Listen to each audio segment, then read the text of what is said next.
ഇന്ന് ഞാൻ റെയ്ത്തയാണ് ഉണ്ടാക്കുന്നത്.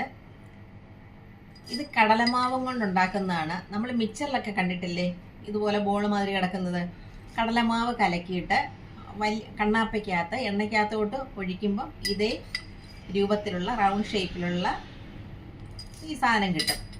ഇത് ഹിന്ദിയിലെ ബൂന്തി എന്നാണ് പറയുന്നത്. ബൂന്തി ഇത് നോർത്ത് ഇന്ത്യൻ ഡിഷാണ്. ഇത് സൂപ്പർ മാർക്കറ്റിലൊക്കെ നമുക്ക് വാങ്ങിക്കാൻ കിട്ടും.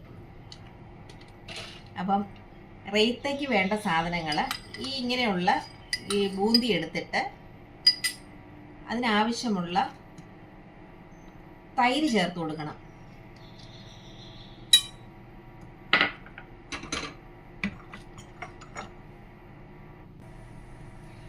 അധികം പുളിയില്ലാത്ത തൈരാണ് ചേർക്കേണ്ടത്.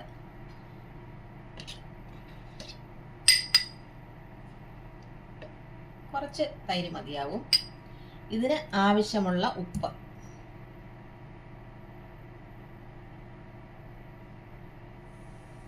പിന്നെ ഇതിൻ്റെ ഒരു ടേസ്റ്റിന് വേണ്ടിയിട്ട് ഞാൻ ജീരകത്തിൻ്റെ ഒരു ഫ്ലേവർ ചേർത്ത് ജീരകപ്പൊടി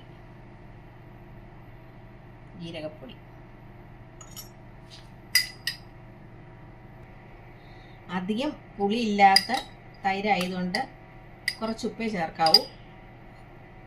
പിന്നെ കുറച്ച് മല്ലിയിലയും കൂടെ ചേർത്ത് കൊടുക്കുന്നുണ്ട്. ഇത് വെറുതെ കഴിക്കാം, ചപ്പാത്തിയുടെ കൂടെ കഴിക്കാം, പുലാവ് ഇതിൻ്റെ കൂടെയെങ്കിലും കഴിക്കാൻ പറ്റും. ഒരു നോർത്ത് ഇന്ത്യൻ ഡിഷാണ്.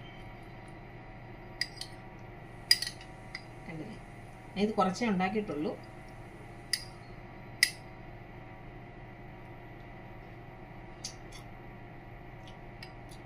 കൊള്ളാം.